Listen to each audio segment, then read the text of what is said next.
नमस्कार विद्यार्थी मित्रों, मैं हिंदी अध्यापक Paresh Patel alchemy school online class में आप सबका स्वागत है। आज कक्षा 9 का संचयन भाग 2 का पाठ 2 स्मृति पढ़ेंगे, जिसके लेखक है पंडित श्रीराम शर्मा।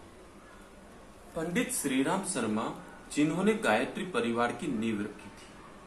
आज यह गायत्री परिवार पूरे विश्व में फैला हुआ है और इनके माध्यम से अनेकों लोगों के जीवन आज खुशियों से भरे हैं और उन्होंने भारतीय संस्कृति को पूरे विश्व फलक पर फैलाया है। ऐसे पंडित श्रीराम शर्मा जो उनके विचार हमारे सामने मैं रख रहा हूँ, आपके सामने रख रहा हूँ कि जब तुम पैदा होते हो तब पूरी दुनिया जश्न मनाती है, यानी पूरी परिवार खुशियां मनाता है और हम उस समय रोते हैं, यानी बच्चा जब जन्म लेता है तब रोता है और पूरा परिवार जश्न मनाता है।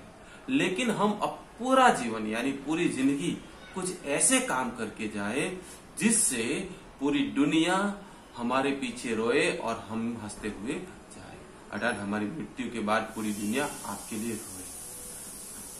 विद्यार्थी मित्रों, ऐसे श्रेष्ठ विचार रखने वाले विचारधारावादी व्यक्ति के जीवन के परिचय हम देखेंगे।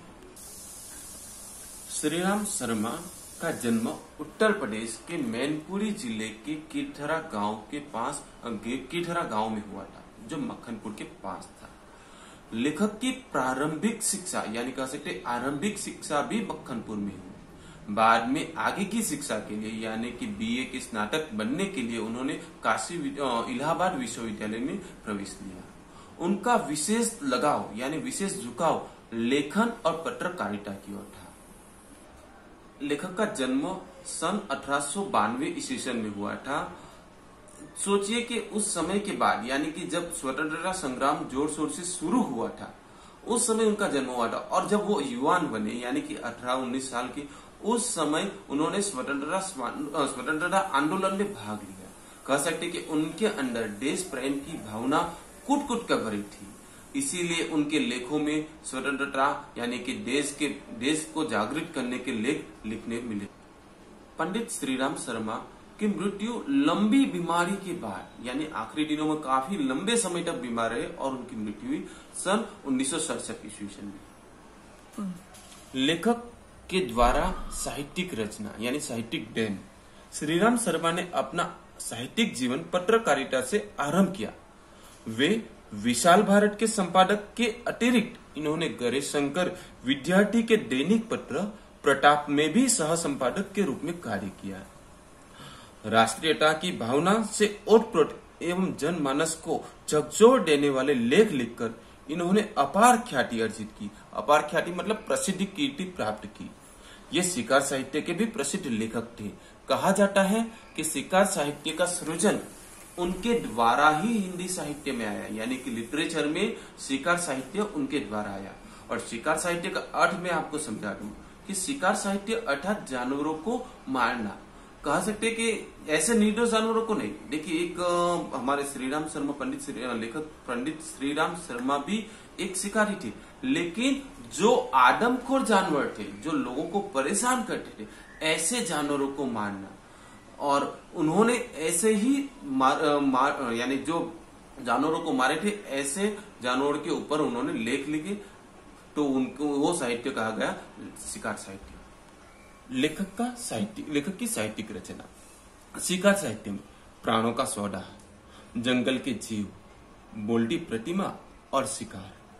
संस्मरण साहित्य, सेवाग्राम की डायरी, सन 42 के संस्मरण, जीवनी, गंगा मैया एवं नेताजी।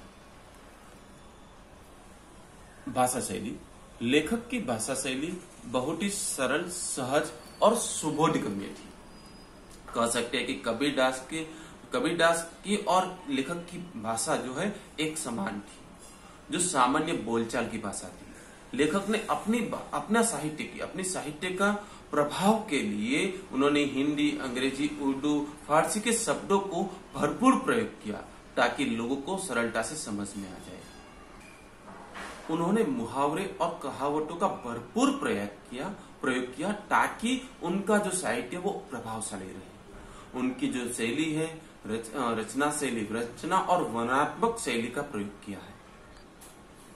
उनके साहित्य में उन्होंने इस प्रकार वर्णन किया है कि व्यक्ति मानो आंखों देखा हल देख रहा हो, इस प्रकार का वर्णन किया है, अर्थात एकदम डायरेक्ट में साध लेता है। विद्यार्थी मित्रों, स्मृति हमारा जो पाठ का शीर्षक है, उस शीर्षक का अर्थ भी समझना जरूरी है।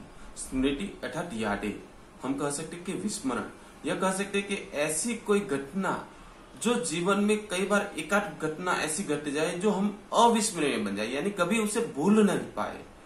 आपके जीवन में, हमारे जीवन में कुछ ऐसी घटनाएं होती है जो कभी नहीं भूल पाते। लेखक के जीवन में भी कुछ ऐसी एक घटना हुई बचपन में जो वो कभी नहीं भूल पाए, और उसका बहुत ही रसपूर्वक रोमांच रूप से हमारे सामने प्रस्तुत किया है स्मृति पाठ में।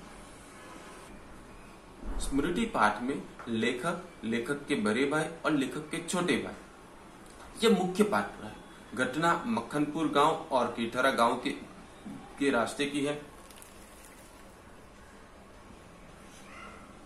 विद्यार्थी मित्रों, जैसे कि हम देखते हैं कि बड़े भाई साहब अपने छोटे भाई को कुछ काम के लिए बुलाते हैं, यानी कि जब हमारे भाई हमें बुलाते हैं तो हमें डर लगता है कि हम बिना बुलाए कहीं जाते हैं, और जब बुलाते हैं अचानक से तो हम डर जाते हैं कि क्या बुलाए। तो ऐसी ही घटना लेखक के साथ हुई। लेखक और उनके छोटे भाई दोनों खेत में गए थे झरबेरी खाने के लिए, और वहां से जब लेखक के भाई ने बुलाया उन्हें, तो वो वहां से आते समय अलग अलग बातें सोच विचार रखते हुए आ रहे थे। और वो जब आते और बड़े भाई ने उनको पत्र यानी कि चिट्ठियां पोस्ट ऑफिस अर्थात डाक खाने में डालने के लिए मक्खनपुर जाने के लिए कहा। लेखक और छोटे भाई दोनों मक्खनपुर जा रहे थे चिट्ठियां डालने के लिए, और जब चिट्ठियां डालने जा रहे थे तो बीच में एक कुआं आता है, और कुएं में जो मक्खनपुर पढ़ने जाने वाली लेखक और उनकी जो टोली थी, उनका जो पूरा ग्रुप था, वो उस कुएं में हमेशा पत्थर का ठेला यानी मिट्टी का ठेला अर्थात पत्थर का एक टुकड़ा फेंकते थे, और उस कुएं में सांप रहता था और उसकी फनकार सुनते थे, फुफकार सुनते थे। आज भी लेखक और उनके भाई जब जा रहे थे तो उनका ध्यान, उनकी नजर अचानक वापस उसी कुएं पर गई, और उनको मन हुआ कि लाओ एक बार वापस उसकी फुसकार सुन ली जाए। लेखक और छोटे भाई ने जैसे ही लेखक ने जैसे ही उस कुएं में पत्थर ठेला फेंकने की प्रयास किया, तो उस समय उनके सिर में टोपी थी, उसके ऊपर से जो वो चिट्ठियां सीधे कुएं में गिर गई और वो कुएं के अंदर चली गई। और वैसे ही जैसे उनको पत्थर लगा सांप को या नहीं लगा, उसने फुफकार मारी या न मारी, वो कुछ नहीं सुना। अब वो दोनों एकदम आश्चर्यचकित हो गए, वो एकदम रोने जैसे बन गए, रोने लगे, और वो सोचने लगे कि इस चिट्ठियों को निकाले या भाई साहब के सामने झूठ बोले कि हम चिट्ठियां डालकर आए। लेखक झूठ नहीं बोलते थे। हम पाठ की शुरुआत करेंगे, जब पाठ पढ़ेंगे उस समय देखेंगे कि पाठ लेखक ने उस कुएं से चिट्ठियां निकाली या किस प्रकार निकाली, और सांप को मारा या नहीं मारा, इस पाठ के माध्यम से हम देखेंगे। मैंने आपके सामने सिर्फ इतनी घटना रखी कि कुएं में चिट्ठियां गिर गई और वो कुएं से चिट्ठियां निकाल रहे थे। ओके, और उन्होंने अपने बड़े भाई या अपने माताजी को ये घटना के बारे में बताया या नहीं बताया, वो पाठ के आधार पर हम देखेंगे। विद्यार्थी मित्रों, हम अगली वीडियो में हम पाठ को समझेंगे।